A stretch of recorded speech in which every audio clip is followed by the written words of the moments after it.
नाजरीन अस्सलाम वालेकुम। IND टुडे न्यूज में आपका खैर मकदम करते हैं। आइए देखते हैं ये तफसीलात। रियासत तेलंगाना के जिले विकाराबाद के शोहरत याफ्ता मंडल कोड़ंगल में बैनुल अक़वामी यौम ख़वातीन के खास मौके पर एजुकेशनल ऑफिस में एक खास तकरीब मुनक़िद की गई। उस तकरीब में खास तौर पर सारे ही मंडल के स्कूल्स की मौलिमात को मदऊ करते हुए उनकी गुलपोशियाँ और शालपोशियाँ की गई, जिनमें शामिल थी पद्मा टीचर, सुंदरी बाई, वेनुमाला, मलका रानी वगैरह वगैरह।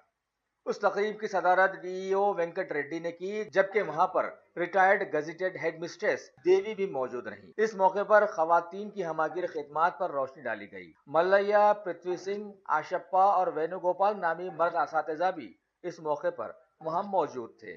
तहत एक दो बात को बोलना चाहती हूँ। औरत हर एक फील्ड में आगे है और औरत ऐसा है कि घर से स्पेस तक भी बहुत बहुत तरक्की पा लिए और स्पेशली आर्मी में भी बहुत बड़ा ऑफिसर्स भी है और BSF में है। रिसेंट एक प्रकृति बोल के एक महिला ITBT इंडियन तिब्बत बॉर्डर में असिस्टेंट कमांडेंट के तहत से उन्होंने है। अब तक जो MUO साहब जो बोले हैं, हर एक फील्ड में औरत बहुत तरक्की पा रहे, अभी भी पाना चाहते हैं। बहुत से औरत बच्चा, हमारे प्राइम मिनिस्टर भी बेटी बचाओ बेटी पढ़ाओ उनका नारा भी वही है।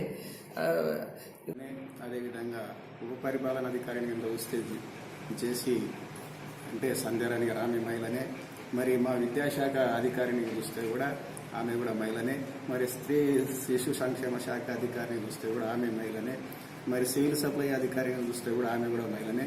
ఈ రకంగా చూస్తే ఈనాడు సమాజంలో మరి రక్షణకు సంబంధించినటువంటి DSP కానీ SP కానీ అన్నపూర్ణదేవి కానీ తర్వాత శిరీష కానీ వీళ్ళు కూడా మహిళలే। ఒక జిల్లా లోపల ఉన్నటువంటి అధికారులంతా కూడా ఈనాడు మహిళలే రావడం మాకెంతో గర్వకారణం। మరి ముఖ్యంగా మరి ఇదే రకంగా కొనసాగితే మరి మహిళాధిపత్యం వచ్చేటువంటి అవకాశం కూడా ఉంది, అది కూడా రావాల్సినటువంటి అవకాశం। ఎందుకంటే గత కొన్ని వందల వేల సంవత్సరాల నుంచి వాళ్ళు ఒక వివక్షత గురి కావడం జరిగింది। మరి కాలం మారుతూ ఉంది, మరి కాలానుగుణంగా మరి వాళ్ళు కూడా మారాలి। ఇప్పుడు చూస్తే ఉంటే ప్రభుత్వ పాఠశాలలో కనుక చూస్తే ఎక్కడ చూసినా కూడా బాలికల యొక్క శాతమే ఎక్కువ ఉంది ఎన్రోల్మెంట్లో। మరి ముఖ్యంగా చూస్తే మరి